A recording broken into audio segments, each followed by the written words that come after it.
Hello, everybody, and welcome back to the Bundesliga show brought to you by Over the Bar. Checking in tonight again for a match week review of the Bundesliga match week 8. Joined tonight by Mark. Welcome back, Mark. I'm losing track of who's doing shows these days because we do so many for love or money. But anyway, how are you doing this fine Monday evening? Yeah, not bad at all. Obviously, enjoyed the Bundesliga action this weekend. A pretty rare weekend. I didn't go to a game actually this year because I've been to quite a fair few games. But yeah, just took it a little bit easy. Watched some of the games this weekend, and yeah, let's get into it. Yeah, absolutely. We need to get cracking. So, what we'll do tonight, we'll do a bit of a focus on our 4 featured games. We'll kind of breeze past the rest of them. There weren't as many stellar games as we've been used to already. We've been treated a lot so far this season, but there certainly were a handful of games that obviously finished 0-0 and a couple of draws that maybe weren't as exciting. So we'll cover the featured 4. We'll do best of the rest, and we'll do a bit of a Pokal preview as well, kind of focusing on some of those really exciting looking ties ahead of us for the next 2, Tuesday and Wednesday evening. Of course, my boys and Peter's boys are facing off against each other tomorrow. So it's a good thing he's not on tonight. He's out watching the German female national side play. I don't know who they're playing, but I'm sure he's Australia, I believe.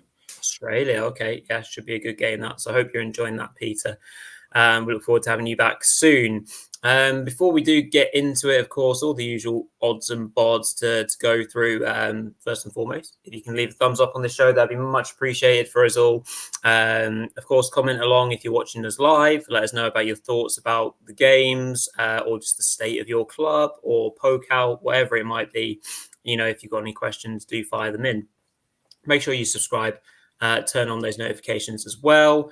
Not forgoing the fact that we're also an audio, a podcast, which we pop on everywhere. That is a good audio platform.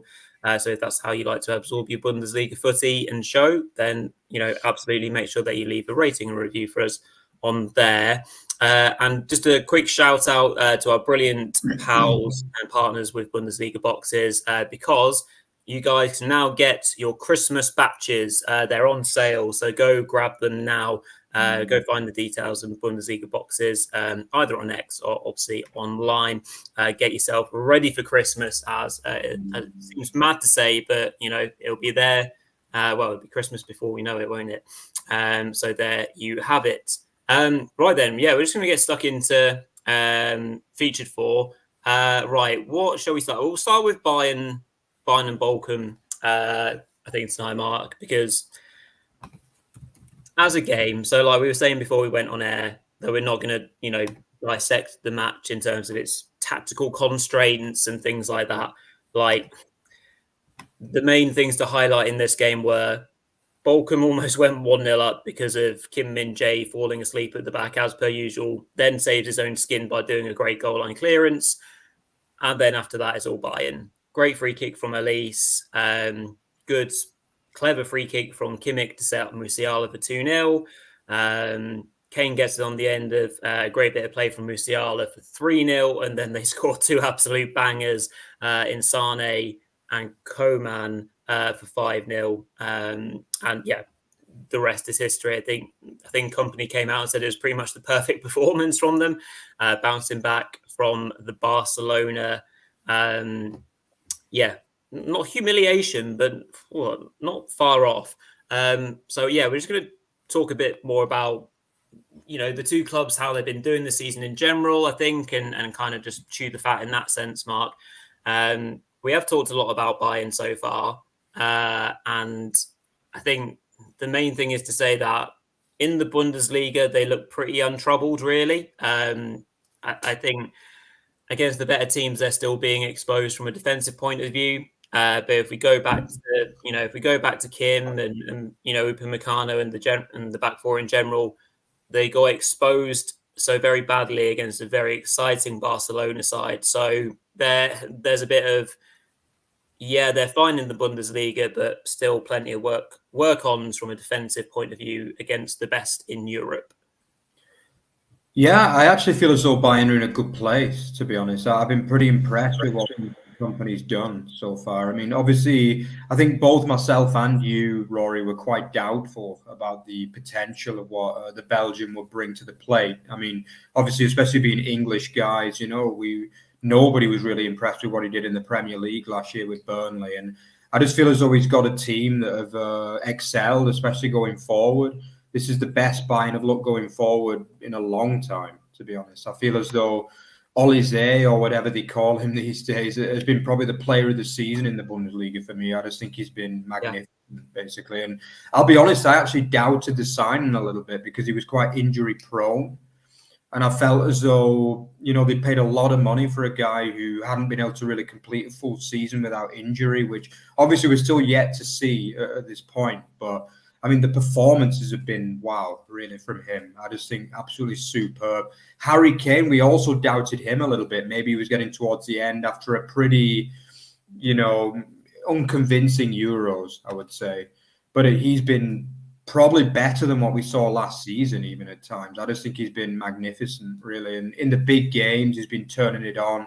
Even against Barcelona midweek, he was brilliant in that game as well. He scored a goal and had one unluckily disallowed as well, even in that game. So, the attack's looking good. Coman is getting back in the team, which I think is good.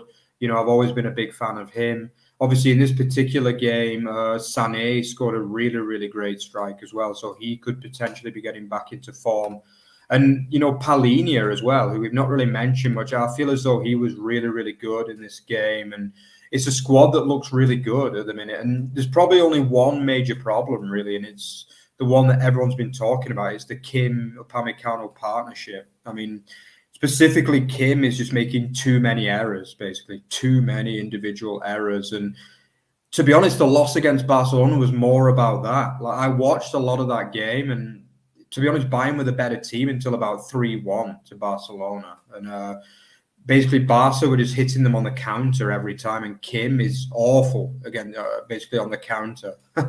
Like, he gets sucked into bad positions and he makes individual errors, and that's what cost them the game. It wasn't really a 4-1 game, that particular match, but Bayern are looking good, really. I do feel as though they're looking really good, and I think they'll be fine in the Champions League, to be honest. They've had 2 hard games at Aston Villa, and they were probably a bit unlucky to lose that game against Villa, a game that they were the better side in ultimately, but they just got done again by a counter in that particular game. But aside from the counter-attacks that teams are utilising against, and I feel as though it's a very strong squad, and for me, they look like back, once again, the best team in the Bundesliga for me. Yeah, hard to disagree with that. I think... if you look at the fixtures that they've got coming up, particularly in the league, it's hard to see them dropping any points anytime soon. Union Berlin next up, of course, presents a challenge of its own because of how well they're doing, and we can talk about them a little bit later on. But then St. Pauli, Augsburg, and then the Klassiker to come. Of course, we'll talk about Dortmund a little bit shortly, but the moment, Dortmund don't look like they're up to much and not pulling up any trees. So hard to see any change in the way that Bayern are going. But yeah, for Bochum, I mean, it's hard because they're going into this run of 4 games, not blind, but I think the fact that they got rid of Ziedler when they did was obviously something that was it kind of felt like it had to happen, Mark, but also, like, how can you expect anyone to come in and start well against Bayern, Frankfurt, Leverkusen, and Stuttgart? That might not be the right order, but that's who they're playing their next 3 games, obviously, plus this one. So that takes them to match week 11, and you'd assume they're still going to be winless. Yeah, I mean, I know Peter was quite positive about them at the start of the season because he was impressed with the signings that they brought in, but I think you and me were a lot more negative or realistic, you can call it, because you can't lose that many players in a summer window and they brought in a lot and just expect it to click. It just, it doesn't happen. You can look at many clubs and it just doesn't work like that. The best teams, in terms of the way that they're run, of course, just keep on adding one or two here and there. It was never going to be ideal. And Bochum were a team that, needed to keep those key players that, we've already talked about loads that they lost. So, yeah, where do they go from here, Mark? How can you or they present a bit of positivity for the next few weeks? Yeah, I mean, obviously Marcus Feldhof, who took over this game. I mean, I wouldn't be surprised if he's only in there actually to see through this difficult run, and then they might go and bring in someone a little bit more high name, high profile. Because, as you mentioned, Rory, I mean, it's a thankless run, let alone for a team that had only had 1 point through 7 games before this, and obviously this particular game, they've not really started that run well by any means, with a 5-0 home defeat. And to be honest, it's hard to see the results getting much better against the likes of Frankfurt, Leverkusen and Stuttgart as well. So, yeah, I mean, a lot remains to be seen about the manager situation. I mean, I think they've only really brought them in as an interim, the Feldhof and his assistant. Yeah, it's not looking good for them, basically. I mean, let's be honest, he should be in the second league anyway this year. I mean, that miracle that saved them after losing the home leg 3-0. And then somehow, basically, let's be honest, Dusseldorf bottled that game, really. And that was the reason why they're still in the Bundesliga now. Yeah. So, and as you mentioned, Rory, all the players that they lost, like Sturger, Osterhage, many good players that left. Obviously, the whole Riemann situation as well, which is just farcical, really. Yeah. And it did look as though on paper that they brought some decent guys in, the likes of Sissoko and De Witt in particular, but they've just not performed so far. And, a lot of them have been missing games as well. Like, it's just not working out. I still feel as though they've got the basis of a good team there, like Antili Lucia, who's obviously been a good player for years. I like Ordetz at the back. He works hard too, but I just feel as though it's just a rotten feeling around the club. Obviously, the whole Riemann situation. He was the club hero as well. He was the fans' hero, and nowadays he's talking about suing the club as far as I know. So it's just... Yeah. It's a really sad demise, and I just feel as though, the whole Lech sacking at the end of last year contributed to where they are now. That was a mistake, and they've not been able to find really a good replacement. I know Peter was upset about the Seidler sacking, but let's be honest, 1 point out of 7 games. And it wasn't even the hardest run of fixtures as well. Like, they played a few teams lower down and things, and they were shipping minimum 3 goals a game, basically. So the defense is literally all over the place. They've got problems with the goalkeeper, with Druves as well. So moving forward, I mean, what can they do? I mean, they've just got to hope to get a win, basically. To be honest, if I were them, I'd go Sam Allardyce. I'd go 5 at the back, punt it long up to Hofmann, and just try and get something out there. Well, they pretty much did what that. I would do, really. Yeah. Because I think...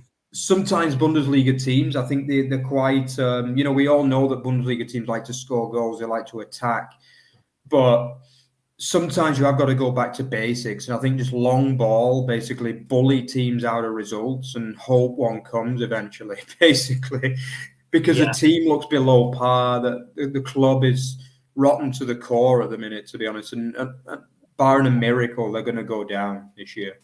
Yeah, no, I mean, I was trying to look at it and break it down for myself statistically earlier on the Bundesliga official website, looking at what they're good at, what they're not good at. I think we kind of know what Bochum's kind of MO is, but they've scored the second least amount of goals, but they've had the 11th most shots. So conversion rate obviously massively a problem there. They've got the worst possession statistics so far this season with 42%, so they can't keep the ball either. They've committed the second most fouls so far this season.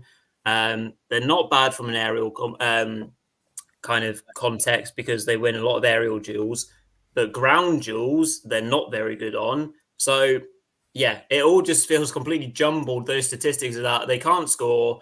They're not winning ground duels. It's just not good reading if you're a Bochum sympathiser or fan right now. So yeah, bad afternoon for Bochum. And we shall move on from our Bochum bashing because we're not getting at them. It's just a difficult situation we have to kind of talk it through. Good morning / good evening, Justin Ballum checking in as well. There might have been some confusion over start times tonight. We're not too sure about that. Apologies if we've slightly done different timings because obviously we did have the clocks going back or forwards. I always forget which way around it goes anyway. Interesting and topical question from Ballum here. Erik ten Hag to the Bundesliga, replace Xabi Alonso after, but I'm not sure he'll get that job. I tell you what, Erik ten Hag, I think, would be really good in the Bundesliga. I would, could see him at any kind of, Gladbach sort of side or a side that aren't maybe fulfilling their potential right now. And I can very well imagine him doing great things in this league. He's got himself a lovely payout for, well, whatever your opinions are on Man United. That's obviously not something we'll get into tonight because I could talk for many, many hours on that. But we're talking Bundesliga. But Mark, what do you reckon? You're not an Erik sympathiser, so you might not agree about him coming to the Bundesliga. Yeah, I don't think he's a terrible manager, but I just think he was terrible at Man United, basically. I think I respected his work at Ajax, and I think he'd done really well with that team. I mean, we all fell in love with that team. Was it 18-19 that should have got to the Champions League final before blowing that lead against Spurs? Respect to that, because to bring a team from a non-top 5 team almost to the final is one hell of an effort. But I just felt as though right from the start at Man United, the 4-0 against, was it Brentford very early on in his tenure? Was just, I felt as though it wasn't going to work. And Man United have got more problems than just that. Trust me. I mean, we talked about Bochum having issues with the club and things. Man United isn't much better at the minute, but I could see him at a Dortmund, to be honest. I really could. Yeah. I think that might be a potential move. Obviously Sahin, which we'll talk about, is under pressure now, and he's the kind of guy that could still be able to go in and do a job at Dortmund because it's a similar kind of club to Ajax, I feel. Well, very topically, guess what we're talking about next? We're talking about Dortmund and their loss in Bavaria against FC Augsburg 2-1 as Claude Maurice announced his arrival with a fantastic afternoon's worth of a performance as they got over Dortmund. Well, obviously after going a goal down early doors, Donny Marlon and Girassi, doing a nice bit of exchanging on the edge of the area, and Marlon getting in to make it 1-0. But they couldn't make it count. Dortmund, they couldn't, get on top of the game completely. And Augsburg eventually, Mark got themselves into it. They worked their way into it. Very impressive outings for Onyeka again. Obviously, we'll talk about Claude Maurice. And typically a good showing from Marius Wolf against his old boys, which quite hilariously, I think his ex profile still says that he's a Dortmund player, and he was posting about a great team effort, over the weekend. So clearly, he's found his form again. He's been really good since going, to Augsburg. So that's really good for him to see. But Claude Maurice obviously got them back level with it's a bit of a weird finish really because it's a good hit, but it just kind of goes in slow motion. His first goal, well placed, but it obviously makes it 1-1. Then he finishes his second one really nicely. Obviously a curling effort to get them ahead, and obviously as Dortmund are pushing forward, they're getting more and more frustrated. And the youngster, the 18-year-old youngster, Almugera Kabar, came on for Riasun and then got himself sent off, unfortunately. So not a day that he'll remember too fondly, Mark. But another horrible away day for Borussia Dortmund. Yeah, it was basically, and obviously they got the best start as well, which is Marlon, a man that I've been calling for to see more of, once again scoring when he's given the opportunity. But yeah, to be honest, I wish I could say I'm shocked about this result, but I'm really not, to be honest, in truth. I mean, I tipped a 1-1 draw, but I could easily have seen an Augsburg 2-1, to be honest. Because first thing is, Augsburg fight for every ball at home.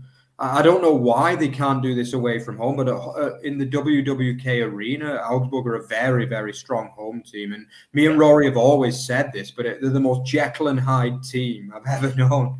Like at home, they're a match for literally anyone in the league, but away from home, they're brittle, often just never really seem to show up on the road. But again, this was always going to be a hard game for Dortmund, especially coming after that, embarrassing second half against Real Madrid.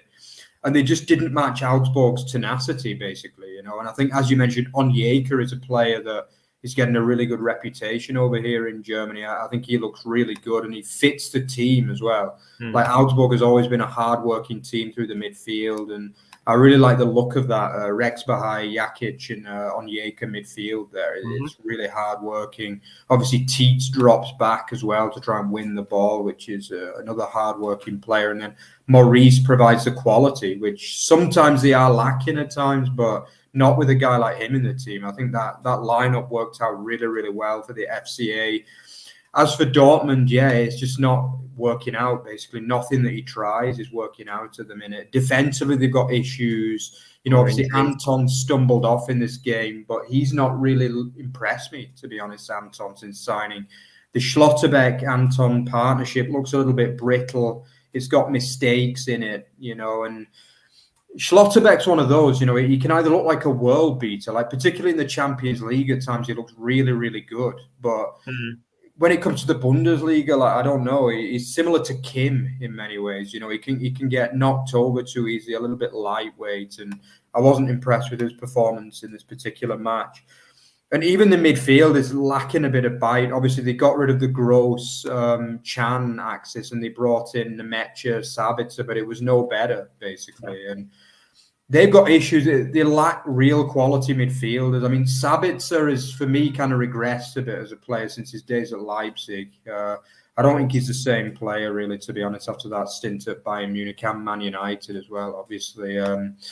So, yeah, and it's just basically not working out. Aside from Jamie Gittins and Gurasi, there's not really much positive to talk about, really, for Dortmund at the minute. And Nuri Sahin, I mean, obviously myself and you, I think especially me, really doubted him as well. I just didn't see it as a good fit. I didn't see him as having the, first of all, experience and also the charisma, really, to manage a team like Dortmund.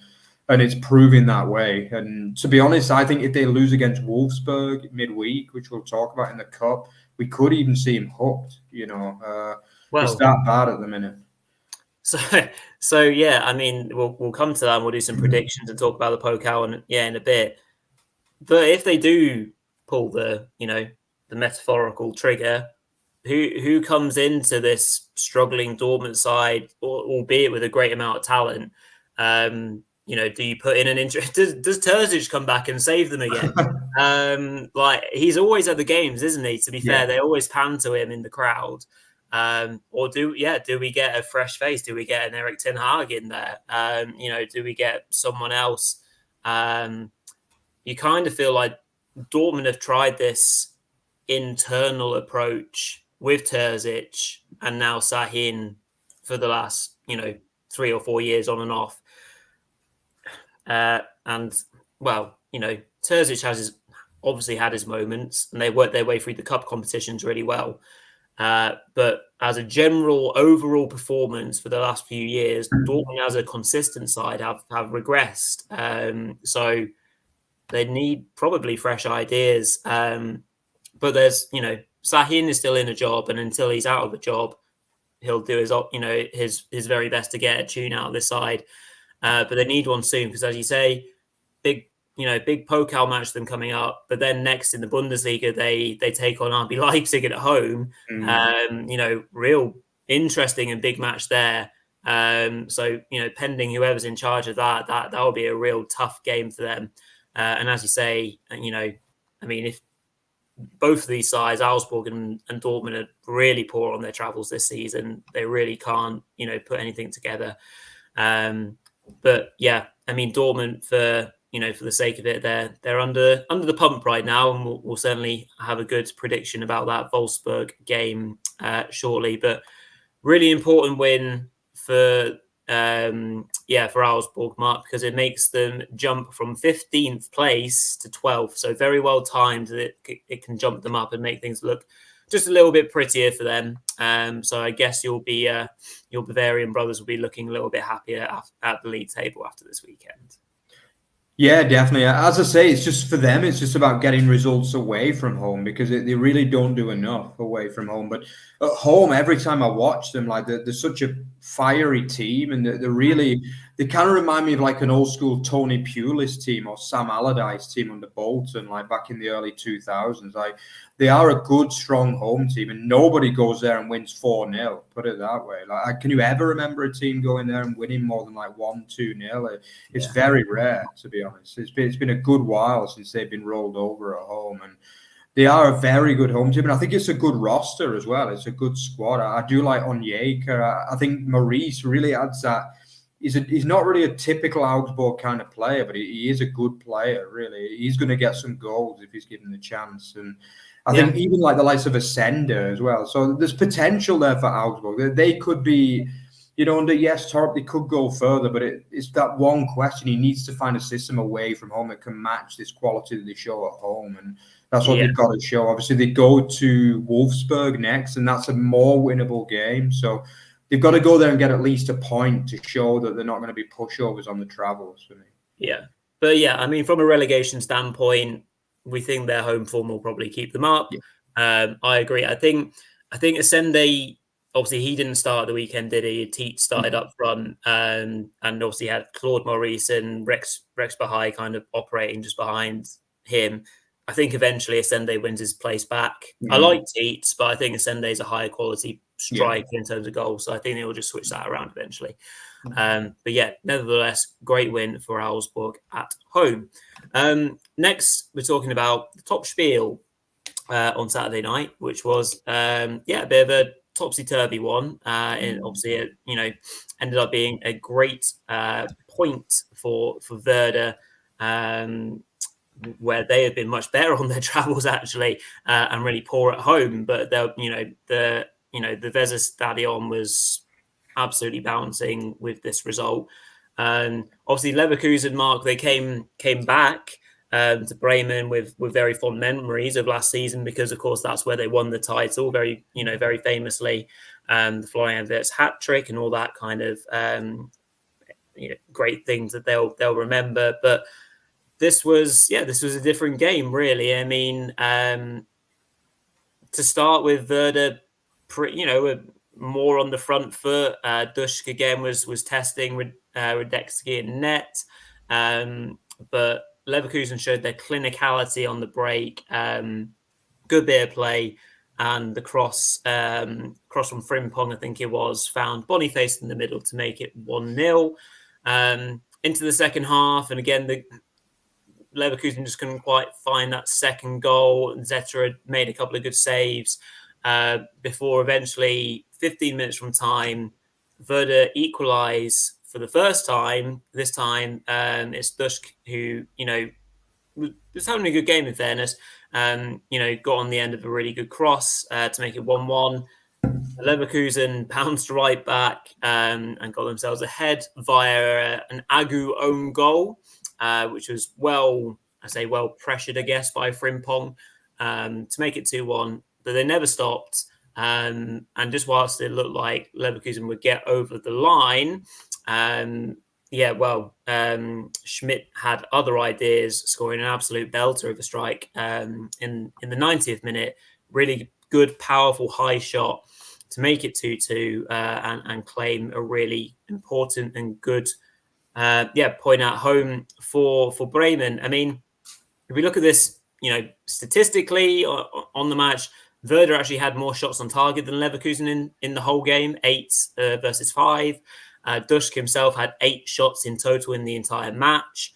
So definitely a positive performance by Werder, who haven't found their footing at home for whatever reason, and have been more successful on the road. So yeah, they'll be absolutely thrilled with this point, and a second 2-2 draw for Leverkusen away on the bounce, I think that is. But yeah, just still no clean sheet for Xabi's boys. Yeah, it's been a strange season for Leverkusen, in truth. I mean, at times with that first goal, you were thinking, they're still the same team, basically. The crossing from Frimpong, brilliant finish from Boniface, who's been their best player, basically, this season. I think along with, like, Andrich, he stepped up big time. I think he's been good. But I just feel as though that there's too many things. They look a bit lackluster at times overall. I don't know, like... I feel as though certain players haven't reached the levels, especially in the league. I mean, Grimaldo hasn't been getting those goals and assists that he was last season. It's not that he's been really bad, but he's not getting in good positions as much for me. And I think another issue for them is that basically they've not found a regular partner for Florian Wirtz in that 3-4-2-1 system. So Wirtz is a regular, but Terrier is... yet to impress me. For me, he's yet to really justify that regular starting spot for me. He's done a couple of good things over the season, but not enough to justify it. And I would like to see the likes of Nathan Teller as well getting a bit more game time, maybe even Hofmann too, because we all know what he can do. And I really enjoyed him in the team at the start of last season. And it's sad to see that he's been benched for pretty much months now, really.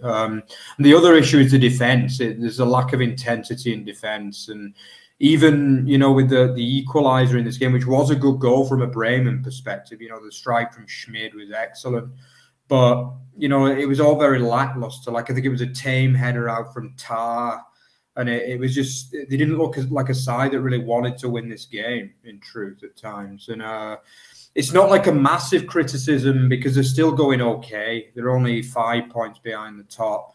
It's not like absolutely tragically bad, but there's too many leads being blown. Like we saw it against Kiel, as you mentioned, with the 2-2. I mean, that was absolutely unacceptable. And this was a harder game, and Bremen actually played well for most of the game, but still at 2-1 up, you've got to be seeing that out. I mean, Leverkusen of last season would have seen it out. Absolutely, I'm sure of it. And that's what's missing this year. It's borderlines, and it's absolutely not been a poor season. They've only lost one game through 12 in all competitions. So it's not like they're losing left, right, and centre now by any means. But it's just small margins.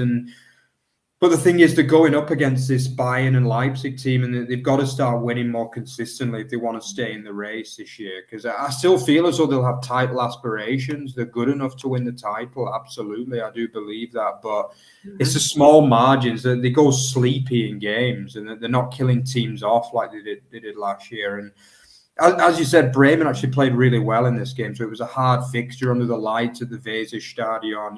It's a very good atmosphere in that part of Germany. And it was always going to be a hard fixture, this. But I was a little bit disappointed they couldn't see the game through, in truth. And Xabi will be worried a little bit because it's not the first time they've blown a lead this season by any means. So they've got to start holding out these kind of games if they want to be part of the title race this year for me. Yeah, absolutely. Like you say, 5 points is fine for now, but they don't want to see it get any bigger because that's still a couple of games. And if we're talking about next week already, we'll do prediction show later in the week. But obviously, up next for Leverkusen is Stuttgart. So we've got Leipzig and Dortmund next weekend, and Leverkusen versus Stuttgart, and then Bayern take on Union. So quite a lot of tasty fixtures really for next weekend. Absolutely credit to Werder for their really good on and off the ball, really great work. Dusk managing to really up his performance levels, which often what they go off. I think the draw was definitely a fair result overall. So we'll march to our final featured game, which is going to be RB Leipzig with their fantastic win at home to SC Freiburg. So this again was a bit of a comeback story in a sense. So bit of maybe early Champions League hangover or just a little bit of rustiness, but Freiburg went ahead, Mark, through their two usual providers and best players. So Ritsu Duan got himself on the end of a lovely cross from Vincenzo Grifo. So that obviously made it 1-0. And that ended Leipzig's run of not conceding for 509 minutes, I believe. So yeah, I'm sure Justin will have a lot of opinions on this one. And yeah, I think they had Freiburg also had a good chance with Adumu, but they couldn't double their lead, and Leipzig, built their way into the match and started to find themselves a little bit more. Šeško ultimately coming quite close towards the end of the first half. But yeah, the second half was very much a Leipzig procession. So they got themselves level through that man, the ever reliable Willi Orban. He got himself on the end of a Benjamin Henrichs cross. So that was 1-1. Then very much the game kind of turned. Leipzig very much on the front foot. A first goal for their new defender, Gertrauder, managing to get on the end of a kind of counter-attack, if you will, managing to get the ball through Atubalu just about for 2-1. And then towards the end of the game, 79th, 80th minute, Openda managed to use his pace, get through the Leipzig defence and pop it past Tuvalu there for 3-1. And obviously for the very short period of time, at least, they got themselves top of the Bundesliga, until Bayern did their thing on Sunday afternoon. So, yeah, more good work, Mark, from Leipzig. They haven't featured a lot in the biggest segment of our show, just because a lot of their games have been quite tight and have been only won by the odd goal. But maybe that's a good thing for Leipzig, because they have been just quietly in the darkness gathering 3 points. Here and there with those 1-0 wins or those close games, and they've done absolutely what they deserve to be. And that's joined the top of the Bundesliga. And if it weren't for those 2 0-0 draws, especially the St. Pauli one, they'd be outright top. So I think it's time to, give a good amount of credit to RB Leipzig. Yeah, I think it's quite funny because they have been getting quite a lot of stick, weirdly enough, in the German press and also amongst fans, which I find a little bit harsh. I would say that, to be honest, they've not played at the best, but in many ways, for me, that's a good sign, actually, because we've seen Leipzig in the past. They're often slow starters. Pretty much every year, they start slow, and then the second half of the season, they're like a train, but it's too late to get involved in the title race. And that's why often they do well in the Pokal, because, they're good second half of the season team. But this year, no, they've not hit their absolute top form. I don't believe that going forward. But as you say, 6 wins and 2 draws. I think people should get off the back a little bit, because they've not been bad by any means. I agree that the performances have been a little bit patchy. Like in this particular game, as you say, it was definitely a Jekyll and Hyde situation between the first half and the second half. But it showed character against a good Freiburg side to come back and win the game comfortably in the end. And I felt the second half, they just gave Freiburg a runaround, basically. It was a really good performance. The goals were good. Some of the football was excellent as well. The Orban finish after a really good piece of play from a few of the forwards. Baumgartner, too, had a pretty rare good game these days. We don't talk about him that much, but he was excellent. I think one thing I would say I'm a little bit worried about with Leipzig is the Šeško form. I mentioned that on Thursday, and he hasn't hit the heights of last season for me so far. I think I've watched quite a lot of the Leipzig games in recent weeks, and he seems to be missing bags of chances in pretty much every game. And this game was no different. In the first half, he missed 2 relatively easy ones. So at least one of them he should have been putting away. Yeah. And I think he missed another one in the second half too. So he has to improve. And I'm sure he will do because he is a quality player. We all know that. Openda, though, has become a very kind of dependable figure. Like he gets regular goals. He's more than just his goals as well. Openda, he runs the wings and he almost plays more like a winger at times. He's always down the sides, in the flanks. Just an excellent all-around player. And things are looking good for them. Absolutely. I don't agree with some people that are a little bit naysayers about them at the minute. I feel as though performances, even against Liverpool midweek, they should have got at least a point out of that game. I would say they were the better side for most of it, even though they've weirdly got some criticism for that performance as well. But people have obviously got high hopes of Leipzig these days. It's a big team nowadays in Germany. It's a team packed with quality. And people expect them to win games. But for me, they're going absolutely fine. A team that traditionally starts slow, but this year they've absolutely not done that. And, obviously the Dortmund game this weekend is going to be a big test, but it's one that I feel as though they're good enough to come through and keep pushing on with that title push. Yeah, no, absolutely. Just in saying that they weren't very much at it in the first half, but Marco Rose obviously gave a very informative and instructive halftime team talk, no doubt, and got them out to play much better. Results matter. It's a results business, isn't it? And it's just that typical one where, I'm a Man United fan, so I'll use this example with the West Ham match. United should have been 6-0 up in that match, but yet found a way to lose. Obviously, I don't want to talk about VAR either, or maybe I do. But Leipzig, by hook or by crook, are getting over the line, and that's really important. That's huge, especially if Leipzig are only going to get better. If Šeško finds his form, and other players, Xavi obviously has had a slow start to the season, starting to find himself a little bit more. Hopefully injuries will be the one, won't they? Because there are a few injuries knocking about a lot of the teams, and what they do, in terms of balancing the squad with the Champions League, because Leipzig need to get at it from a points perspective in the Champions League, but they've still got 5 matches. So obviously there's no doubt that they can do it, and at least just come 24th.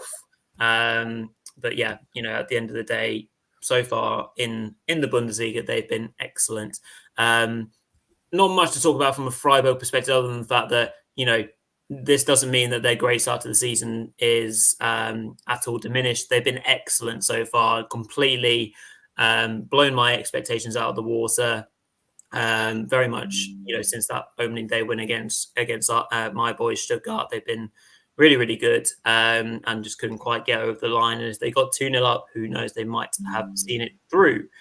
Right, so what we'll do is we'll just fly through the general headlines for the other 5 games, because there were a few other games that weren't amazing, because then I want us to talk about the Pokal.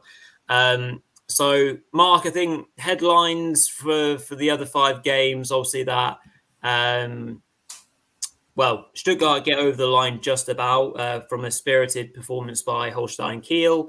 El Bilal Toure, again, the hero, with a banger of a goal, despite the fact that Chabot managed to get himself sent off, didn't he? But Kiel didn't quite have enough to pull themselves back and earn what would have been a well-fought draw.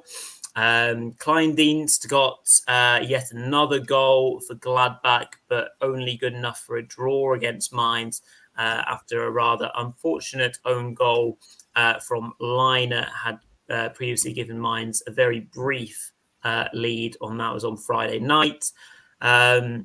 We had a couple of stalemates in the fact that there were 2 0-0 draws, which is incredibly rare for the Bundesliga. Obviously, the first being, or one of them being, at the Millantor, as Pauli still, Mark, have not scored a home goal yet. Really unfortunate. It's becoming a little bit cruel on those Pauli fans. Still in search, but nevertheless, a good point for them against Wolfsburg, with both keepers making some pretty decent saves. Grabara still looking like a really good signing from a Wolfsburg perspective. The other 0-0 was on Sunday evening. Heidenheim, Hoffenheim, kind of played out. A couple of decent chances for both sides. I can't remember who the Heidenheim player was, but when I was watching the highlights, there was one great chance where he just basically needs to tap it into an empty net, but he takes a touch and allows the keeper Baumann to get over to make the save. And then our other one, which could have been a contender for our featured four match, especially is quite harsh to say, especially if the late goal had counted, but Union's 1-1 draw with Frankfurt. Really interesting game, this one, Mark. Obviously just ending up 1-1. Very much a game of two halves. Frankfurt leading through Goetze in the first half, but holla back made it 1-1, and Skarke had a late goal disallowed. Would have been amazing for Union. I think that would have put them third or third. Yeah. So yeah, great effort from them overall, but couldn't quite get over the line. But their great start to the season continues. And how nice is it for those romantics, or for you and me, for whoever's watching the show, to see Union and Freiburg back up there. We've got that old top four again in a sense, haven't we? Very nice. Any thoughts or comments on those 5 games briefly? Yeah, just to say, probably Union deserved the most credit out of all them. The second half performance was monstrous from them, and they just dominated Frankfurt. And I was gutted. I was watching the game, and it didn't look as though there was an offside even in play, but it was in the build-up, and it was very unlucky because the celebrations were massive that we saw in the first try, and it looked like a famous win, to back up that one they got against Dortmund a few weeks ago. But they're in a very good place, and Union have literally gone back to basics, and it's just working a treat for them. Basically, it's almost like the team of Urs Fischer, basically 2.0 reborn under Bo Svensson, basically, and it's working well for them. And who knows where they can go this season, because they have been impressive, and especially at home, they're looking like a real team again. Yeah, no, 100%. So very much some great credit there. And yeah, sad just saying that Marmoush failed to score for a change. Yeah, indeed. So I think with Kane scoring the 1 goal, are they now level on 9 goals each? I think it is. They are, 9 each. Yeah, so unfortunate for Marmoush, but I'm sure he'll be hungry as ever to get back on that score sheet for the next set of games. Right, so we've got a good amount of time to run through a bit of DFB Pokal preview predictions for what will be round 2, which is going to be played over the next few evenings, Tuesday and Wednesday night. So I think we can just pick out. We can go through as many as we please. Really, there's loads of really interesting looking games, aren't there? Maybe some easier ones to predict, which we can maybe quickly run through. So, first of all, Mark, Leipzig and St. Pauli. Leipzig at home. Obviously, Pauli got the draw against them the other way around in the league, 0-0, and really played well. But I am saying 3-0 to Leipzig on this occasion. Yeah, I go for a 2-1 because I just think Leipzig, similar to what we mentioned just a few minutes ago, they've not been dominating teams, but I think they will get the result as they've done. And Pauli have just been a little bit unlucky, but they need to start scoring goals. That's their issue, because they're not in general scoring anywhere near enough goals to stay in the division and get through this tie against a strong Leipzig outfit. So I go 2-1. Yeah, no worries there. Justin saying 3-2. Vasilij is the key. Yeah, their goalkeeper Vasilij has done quite well, actually. Made some big saves for Pauli so far. So Justin's going, 3-2 win for Leipzig. Yeah. What else have we got? We've got Mainz at home to Bayern. Still very much favour Vincent Kompany's men. I'd say 3-1 to the away side, and Bayern to move into the next round. What do you think to that one? Yeah, it's certainly not an easy tie, this one. I think Bayern would have hoped for a better tie than go in there on a Wednesday night. But I agree. I think they'll get through 3-1. I think that sounds a fair score, to be honest. I just think, like we mentioned again before, the team's too strong. The squad is too many on-form players to stop this Bayern team at the minute for most teams. Very much so.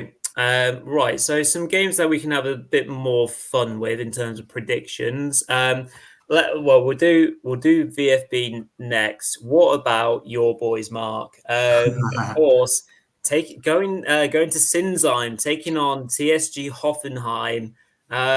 I'll hand over to you. What are you feeling?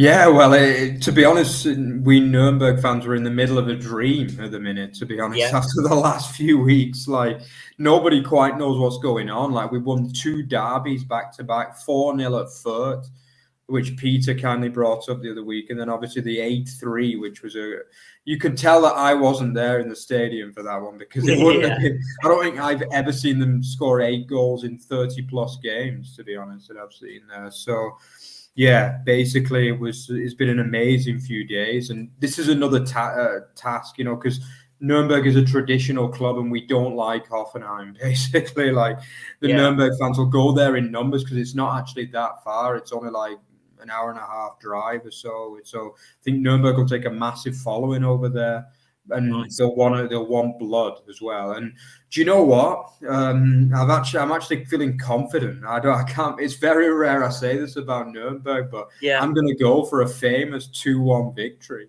just simply because Hoffenheim have probably got bigger fish to fry, and they're probably focusing more on the league. Also, the fact that Nuremberg have had 2 days extra rest too. Let's not forget that, because yeah, Hoffenheim had the late game on they the did. Sunday, and I just feel as though the form Nuremberg are in at the minute, we're going to get a 2-1. What do you think, Rory? Are you as confident as well? Or? I've scribbled down 3-2 to Nuremberg. Wow. Yeah, yeah. I mean, I can't get that 8-3 game out of my head. Yeah, they unreal so far. So yeah, very much fancy your boys. Like you say, the extra rest time, the fact that Hoffenheim might be a little bit more distracted by other things on their plate. They're in Europe as well. A lot of Yeah. people kind of forget that Hoffenheim are in Europe. Yeah. They're in the Europa League. Pretty sure they're ahead of United, but most people are. Who isn't? Let's be honest. Yeah, who is it? Yeah, true. Yeah, more Man United bashing. That's great. Okay, so what about the VFB FC car playoff? Yeah, Rory versus Peter. Should be a great game. Obviously, it's at the MHP Arena. If I can get my words out. Well, you go first, and I'll have my say. What do you reckon? Who's going to win this one?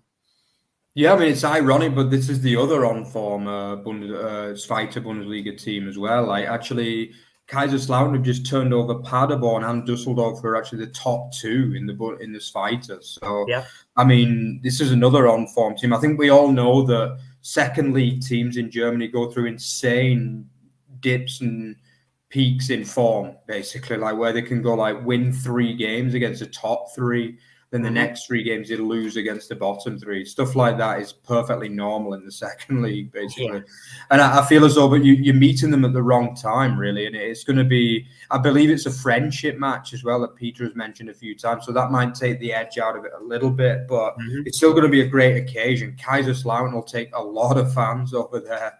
Like, as you've probably seen our vlogs, like the ultras are something special in that part of Germany. Yeah, but I'm still going to go for the VFB to get through, though. I just think it's a strong squad nowadays, the VFB, and they will see the Pokal as a chance to win something as well. But I don't think it's going to be easy, but I'm going to go for a 2-1 home win in this one. Cool, very good. I'm locking in 3-1, but I agree. I think it will be a close match. I think Stuttgart might pull away towards the end. From what Seb Hernes has said in his pre-match pressers, Nubel will get a rest, so we'll see Fabian Boedlo in net. Obviously, it's the second goalkeeper, which often they do rotate keepers, at least with the cup games, which I don't have a problem with. I think Chabot might not play, even though he would be fine to play in terms of suspension. I think he might have picked up a knock as well. Undav is suspected to be fine, so I think as long as Undav is fit, not a problem. Be interesting to see who starts out. That front 3. Obviously, El Bilal Torre is the man in form, but yeah, I'll lock in 3-1 for my boys there. Right, I just want to pick out a few more ones that certainly will catch our eye. What about a team that we used to cover, Mark? Arminia Bielefeld versus Union Berlin. Obviously, Arminia have fallen. They're in the third league now, unfortunately for them. So not going as great guns since we were, once covering them a couple seasons ago. What do we reckon to this one? Probably not the most high-scoring affair we'll probably ever see, but I think I will go 1-1 normal time, Union to win on pens. Yeah, I mean, it's great to talk about Bielefeld again, even just for a little bit. And we obviously all remember the days of the Patrick Wimmer, Okugawa, and the like, And even, let's not forget, Ritsu Doan as well, I believe, was on loan there for a little bit too, right? So, yeah, it's, sad to see them. I mean, they only just avoided relegation to the Regionalliga last year. Yeah, so crazy. I think they were only one position away from the 3 straight relegations. So time has not been kind to them. But I believe they're doing better in the third league this year. They are punching towards the top end of that table, which is good to see. Mm-hmm. But I don't believe they'll get the win in this particular game. I just think Union Berlin are too streetwise under Bo's fence. And I think, for me, it'll be a relatively comfortable 2-0 win for the capital club. Very good. What else we've got? We've got, could have an upset here. FC Köln are at home to Holstein Kiel. I will go for an upset in the sense of the fact that obviously this, from a traditional point of view, if we're talking about upset, we would usually be talking about Kiel beating Köln. But obviously positions are reversed right now. But I think the home side will win 2-1. What do you reckon, Mark? Do you think Kiel can get themselves a bit of confidence, or do you think the current 12th place side in the Zweite League will get the win? Yeah, I mean, neither of these teams are having good seasons, in truth. And, I think it's looking pretty bleak, really, for Kiel. They just don't look Bundesliga standard, unfortunately, for them. Although they did fight hard against Stuttgart and they played well in that game. I could see this going to penalties. This is probably going to be 2-2. And go on, I'll go for Köln on penalties. Another team that we've obviously covered a lot over the years as well, who are fallen upon hard times, let's just say. But I'm going to go for a bit of joy here. I'm going to go for a penalties win. But it should be a pretty entertaining game because both of these teams need a win for the fans, really, to be honest. Yeah, no, 100%. Right, we've got like another minute or so. Let's just do a few more quick fire ones because there are a couple of games that I also wanted to do. Right, Hertha Berlin hosting Heidenheim. I'm saying 2-2. Oh, Heidenheim on pens. 2-1 Hertha for this one. Okay, very good. SC Freiburg hosting Hamburg. I'm saying a 2-1 home win. 3-1, yeah. Freiburg. 3-1. FC Augsburg taking on Schalke. Again, home win, 2-1. Yeah, 2-0, I would go there. Yeah. Another one, obviously the one that we talked about earlier. VfL Wolfsburg against Borussia Dortmund. You go first. I hate to say it, Nuri Sahin, but 1-0 Wolfsburg for me.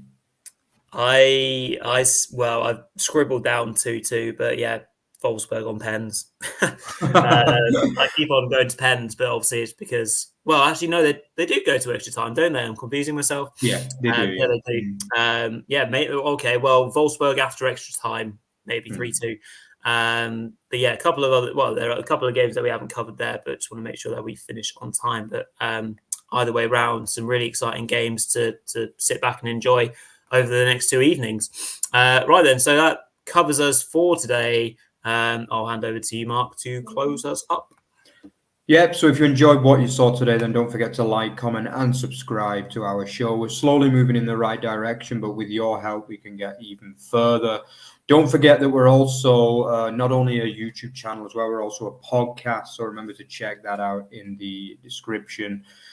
And yeah, don't forget to keep following the rest of our content as well, because we are also on Instagram where we post the games we go to live. And don't forget, we also have a lot of vlogs as well for you guys to watch on there too, which more will be coming before the winter break too. So thank you very much, guys, for joining us today, and enjoy the Pokal week. And we'll be back for the predictions later on in the week. So see you then, guys. Ciao, ciao. Hello.